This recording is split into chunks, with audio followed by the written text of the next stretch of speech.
Saya kutipkan kepada saudara peraturan-peraturan yang Susana Wesley tetapkan sebagai ibu untuk anak-anaknya. Mari kita melihat. Pertama, dia menuliskan dan membuat peraturan begini.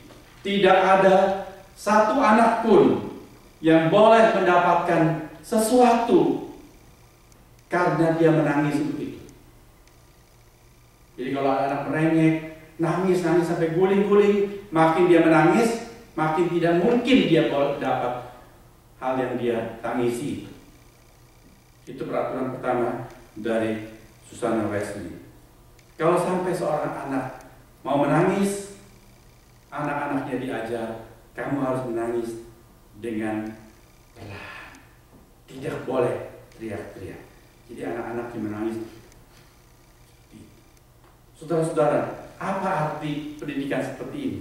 Tadi poin pertama yang saya tekankan adalah kalau kita mendidik anak, yang nomor satu harus kita ajar adalah disiplin.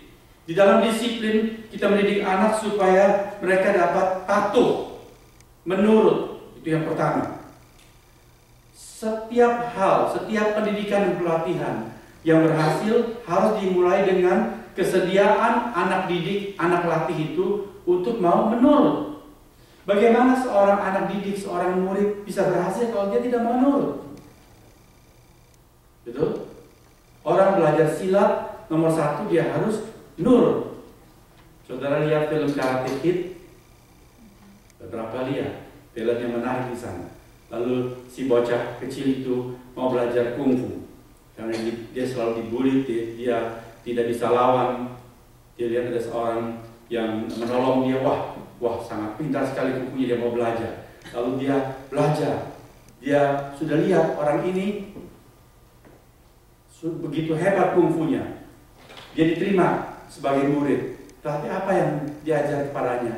Tiap hari disuruh cuma pungut baju, lempar baju bergantungan, lalu lempar ke bawah, lempar lagi ke atas, sampai anak ini berontak karena dia anak Amerika, tidak bisa terima perlakuan seperti itu. Dia tanya, apa kamu mau ajar aku kungfu seperti ini untuk apa? Ternyata si guru itu berkata, inilah pengajaran pertama. Sebetulnya pengajaran pertama adalah mematahkan kemauan si anak untuk belajar menurut.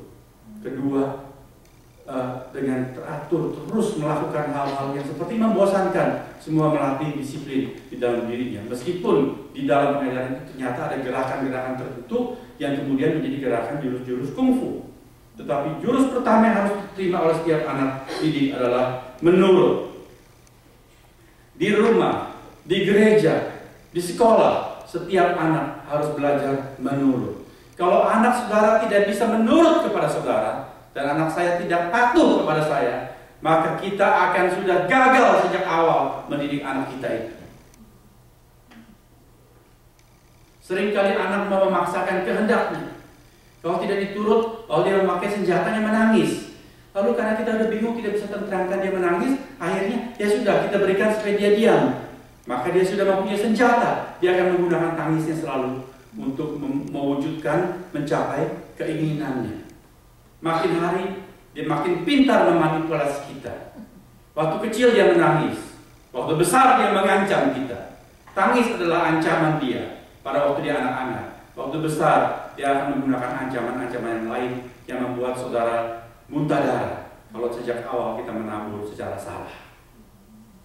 Susana, dia tahu betul soal ini. Dia tidak pernah izinkan anaknya mendapatkan sesuatu karena dia merengek, menangis. Kalau memang pantas mendapat, pasti ibu itu akan berikan. Kalau ibu katakan tidak, kamu harus tahu bahwa itu tidak boleh, dan kamu tidak boleh memaksakan kehendakmu.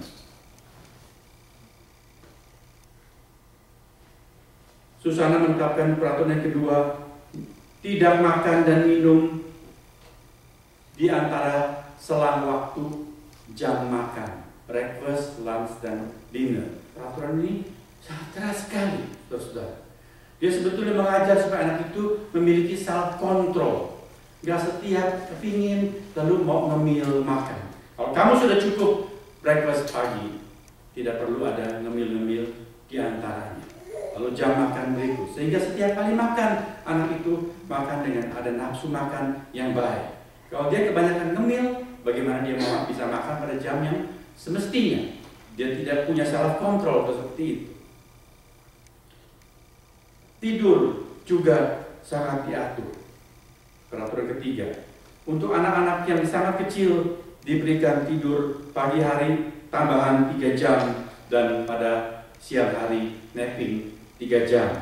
Tapi semakin besar diatur sedemikian rupa sampai anak-anak yang sudah semakin besar itu tidak perlu napping pada siang hari, tidak ada tidur ketika jam siang hari, supaya anak-anak itu mempunyai suatu semangat produktivitas yang sangat baik. Mengenai jam tidur malam secara sangat tertib, peraturan yang keempat, setiap pukul 7 petang, pukul 7 malam, setiap anak sudah harus masuk kamar, harus di tempat tidurnya masing-masing.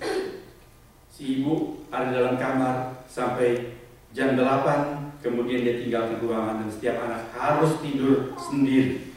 Susana tidak pernah mengizinkan dirinya duduk di samping ranjang nungguin anak tidur. No, kamu harus belajar tidur sendiri, kecuali dalam keadaan sakit. Setiap anak, peraturan kelima, mengenai makan di meja makan begini. Anak kecil yang masih kecil sekali makan di dekat meja makan utama. Dia mau berantakan dan sebagainya tidak apa-apa, di kursi dia sendiri. Lalu ketika mereka sudah bisa pegang garpu dan pisau, mereka boleh dipromosikan duduk di meja utama. Itu peraturan Susana Wesley. Setiap anak, yang peraturan ke-6, harus makan setiap makanan yang dihidangkan di meja makan. Gak bisa ikuti mau, aku gak suka, aku kepingin yang ini, itu gak ada, mami masakan yang baru. Saya membaca poin ini, saya bilang sama Bu Ratna, itu kan saya mesti diajar tidak picky, makan semua yang dihidangkan. Satu, kalau kamu berdoa, bersyukur kepada Tuhan, lalu begitu kamu mau mulai makan, kamu udah complaining, ini nggak suka, itu nggak suka. Tadi kamu bersyukur apa? Bersyukur pro forma aja, cuma basa-basi. Betul, saudara-saudara? Kamu bersyukur, kamu terima yang Tuhan sediakan. Kedua, yang ayah ibu sediakan itu adalah yang baik. Kalau kamu disuruh makan sayur, tidak suka sayur, tidak bisa selalu ikuti like or dislike. Sebab apa? Anak-anak selama dia masuk usia anak itu tidak tahu apa yang baik untuk dirinya. Dia cuma tahu apa yang dia suka, apa yang dia kepingin, tapi dia belum bisa menimbang dengan bijaksana apa yang perlu untuk dia. Ini bukan cuma untuk urusan makanan, untuk segala hal, untuk pakaian, untuk sepatu, untuk tontonan, untuk mainan, untuk bacaan. Mereka belum tahu apa yang baik buat mereka, apa yang perlu. Kalau kita hanya ikuti karena dia nggak suka, ya sudah, kamu nggak suka, ya sudah. Kita mau ada acara buat mereka di gereja, dia bilang aku nggak mau datang, aku nggak suka, aku nggak ingin. Kita ikuti, dia tidak tahu apa yang dia perlukan. Saudara-saudara, saya masih punya anak di bawah usia asuh. Saya juga memperhatikan. Dia sering berkata, aku nggak suka. Saya sudah bilang kepada Kalisa, kamu belum tahu apa yang baik atau tidak baik buat kamu. Kamu harus ini, itu yang perlu buat kamu. Titik. Kita harus punya wibawa. Di dalam disiplin kita mengajar itu, anak pertama menurut, kedua patuh kepada otoritas, ketiga dia harus memiliki self control. Kalau waktu kecil kita tidak berhasil mematahkan diri anak itu untuk mencapai 3 hal ini, saudara-saudara, sudah bisa diprediksi kita akan menuai banyak masalah ketika dia makin besar. Bagaimana kita bisa menuai dengan bersorak-sorai? Di dalam kehidupan sehari-hari, kadang-kadang kita melihat ada anak-anak yang memaksakan kehendaknya. Ada anak yang memukul ibunya. Pada waktu usia masih di bawah 7 tahun, 6 tahun, dia sudah pukul ibunya untuk memaksakan kehendaknya kalau tidak diturut. Saudara-saudara, apa kita heran kalau kemudian hari kita mendengar kisah seperti yang beberapa minggu yang lalu saya ceritakan di Philadelphia. Seorang anak karena dia punya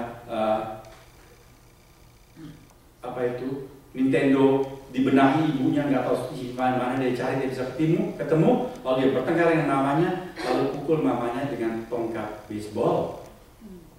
Apakah itu mendadak sontak anak itu menjadi sadis seperti itu? Tidak, tetapi karena dia sudah biasa, dibiarkan ketika dia menggunakan pemaksaan, kekerasan terhadap ibunya. Bukan cuma dengan sikapnya, tetapi juga memang betul-betul secara fisik. Bagaimana seorang anak kecil boleh memukuli ibunya dengan kepalanya, dia pukul punggung ibunya selama digendong, saudara-saudara. Lalu ibunya diam saja. Itu adalah suatu penaburan yang salah kata. Kalau tidak stop dan tidak segera benahi, tidak bisa menuai dengan bersorak-sorai, melainkan akan tetap bercucuran air mata, bukan cuma pada waktu menabur, tapi juga pada waktu menuainya. Susana juga menekankan setiap anak harus memanggil saudaranya dengan ucapan or sister or brother.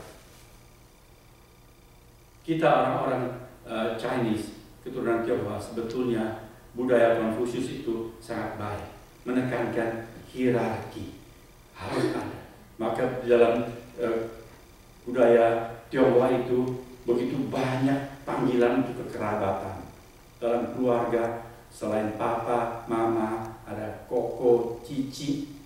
Kalau saudara belajar bahasa Mandarin, panggilan untuk adik pun ada lagi. Ada meme, ada titi, betul? Lalu ada engku, ada ai, ada, sampai saya udah bingung kalau dia sebut itu yang mana. Mengapa semua? Supaya orang di sini ditekankan, dididik disiplin, belajar menghargai eksistensi orang lain. Di mana posisi dirimu, di mana posisi dia, kamu harus dengan sadar memperlakukan dia sebagaimana patutnya. Hari ini anak-anak kita harus belajar seperti itu. Juga di Amerika, kalau dia punya kakak, dia harus panggil cici, dia harus panggil koko, bukan cuma panggil nama. Budaya itu ada hal yang negatif, tapi juga ada hal yang positif. Kalau dia positif, tidak boleh kita buang dengan sembarangan. Harus dipelihara, sebab dia mendidik disiplin yang baik dalam pembentukan kepribadian. Dan terakhir, Susana menekankan bahwa dia tidak pernah mengizinkan dirinya untuk melampiaskan kalau dia sedang jengkel dengan kata-kata yang keras atau kasar. Itu dari si ibu sendiri.